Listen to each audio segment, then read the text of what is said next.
So ఇవాళ సాధించి తెచ్చుకున్న తెలంగాణ రాష్ట్రంలో అధికార చిహ్నాన్ని తీసేస్తూ మారుస్తామని చెప్తా ఉంది ప్రభుత్వము. దాంతోపాటు గీతాన్ని కూడా మారుస్తున్నట్టు తెలుసా. సో ఏం చెప్తారు సార్ దీనిపై? అంటే చిహ్నాలను మార్చడం అనేది సరైన నిర్ణయం కాదు. ఎందుకంటే ఉద్యమ ప్రతీకలుగా అవి తెలంగాణ ఉద్యమ క్రమంలో ఆవిర్భవించినవి. అవి ఆ రోజు ఉద్యమాన్ని ప్రేరేపింపజేయడంలో తెలంగాణ తల్లి పాత్ర చాలా గొప్పది. అమరవీరుల స్తూపం కూడా చాలా గొప్పది.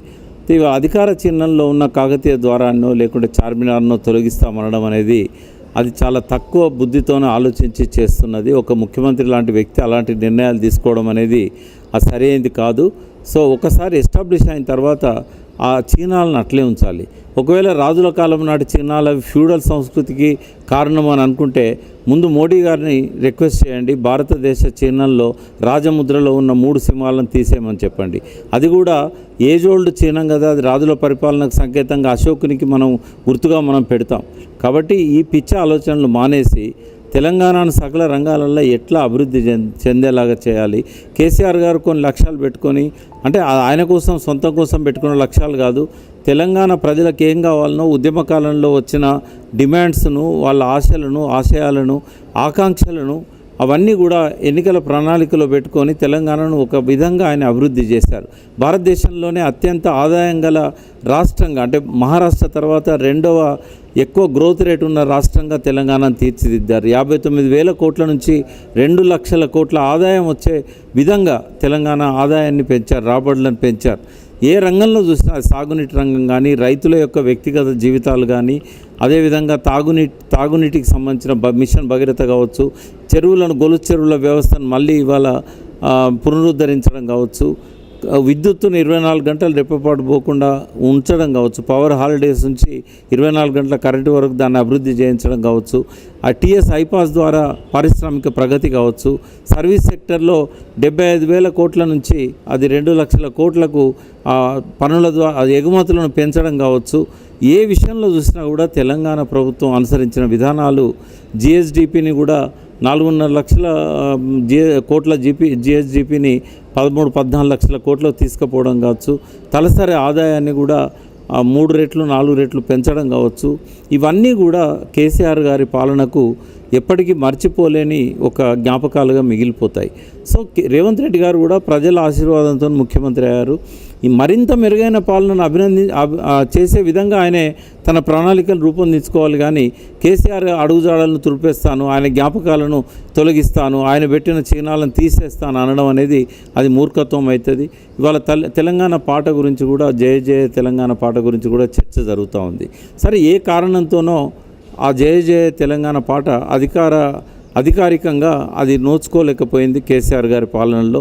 సరే, ప్రజలంతా కూడా ఉద్యమకాలంలో ప్రేరేపించబడ్డ పాట అది.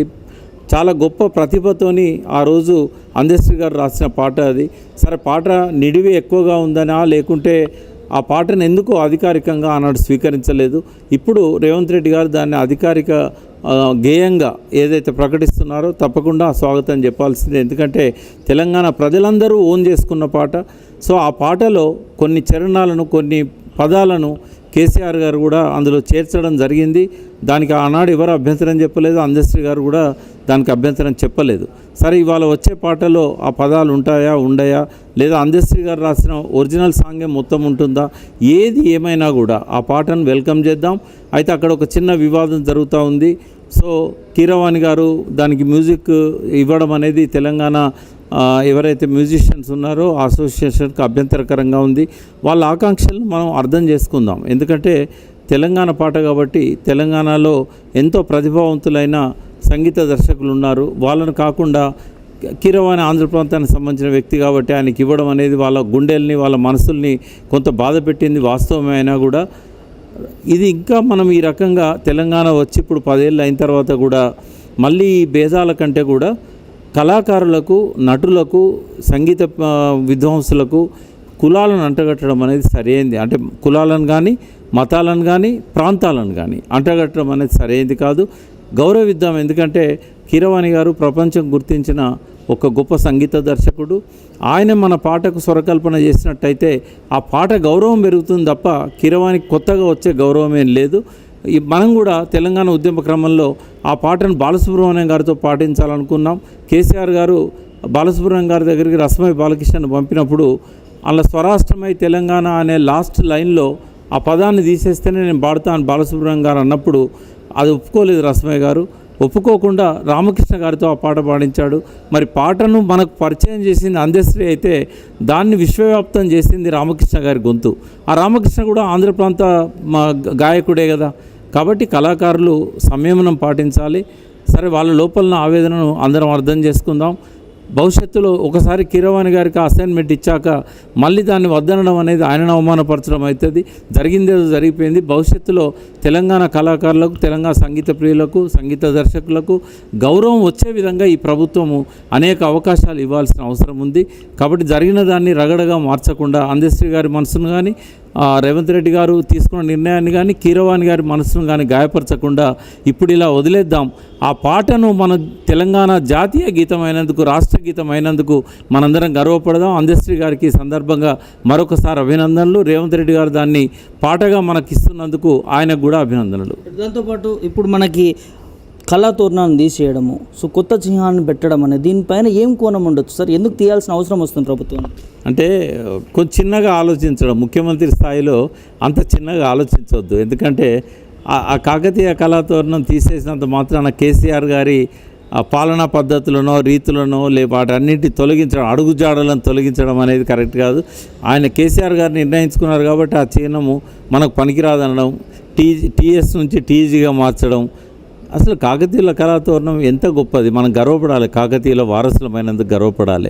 గొలుసు చెరువుల వ్యవస్థను ప్రపంచంలోనే ఎవరు ఆలోచించని విధంగా ప్రపంచ దేశాలకే నీటిని ఎట్లా నిల్వ చేసుకోవాలి, నీటి యాజమాన్యం ఎట్లుండాలి, ఒక చెరువు నుంచి ఇంకో చెరువుకు ఆ గొలుసుల యొక్క ప్రాముఖ్యత ఏంది. ఆనాడు కాకతీయులు ఒక గొప్ప సంస్కృతిని మనకు పరిచయం చేశారు, గొప్ప పాలనను అందించారు, ప్రజలను సుభిక్షంగా చూసుకోగలిగారు, వ్యవసాయాన్ని పెంచారు. ఒక గొప్ప తెలంగాణ సంస్కృతి అని చెప్పగలిగే ఒక గొప్ప సంస్కృతికి ఆనాడు వాళ్ళు ఆవిష్కరణ చేశారు. అటువంటి వాళ్ళను మర్చిపోవడం అనేది, ఒకవేళ రేవంత్ రెడ్డి నిజంగానే చార్మినారు, కాకతీయ తోరణం వద్దనుకుంటే అంతకంటే గొప్పయి నువ్వు సృష్టించు. నీ 5 ఏళ్ల పాలనలో అంతకంటే గొప్పయి అంటే కాకతీయుల తోరణాన్ని మరిపించగలిగే ఆవిష్కరణ నువ్వు చేయి, చార్మినార్ను మరిపించగలిగే ఆవిష్కరణ నువ్వు చేయి. అప్పుడు వాటిని ప్రజలందరూ కూడా ఆమోదించినట్టయితే, వాళ్ళ మనసుల్లో నిజంగానే అవి వీటిని తలదన్నే విధంగా ఉన్నట్టయితే అప్పుడు పెట్టుకోవచ్చు, ఎవరికి అభ్యంతరం లేదు. కానీ ఇప్పటివరకు మనకు ఐకాన్స్గా కాకతీయుల తోరణం ఉంటుంది. వాళ్ళ పాలనకు మనం వారసులమని చెప్పడానికి గర్వపడాలి. అదేవిధంగా చార్మినార్ మత సంస్కృతికి, మత సామరస్యానికి, ఆనాడు చార్మినార్ కట్టడానికి కూడా ప్రజలంతా కూడా కలరాతో చనిపోతున్నప్పుడు దాన్ని ఆపడం కోసం ఆ చార్మినార్ నిర్మించడం అనేది జరిగిందని చెప్తారు. 400 ఏళ్ళుగా ప్రజల మనసుల్లో ముద్రించబడ్డ ఆ చార్మినార్ని తీసేయడం అనేది సరైనది కాదు ఆ ముద్రలో నుంచి. కాబట్టి ఈ ఆలోచనలు విరమించుకోవాలని రేవంత్ రెడ్డి గారికి నేను కోరుతున్నాను.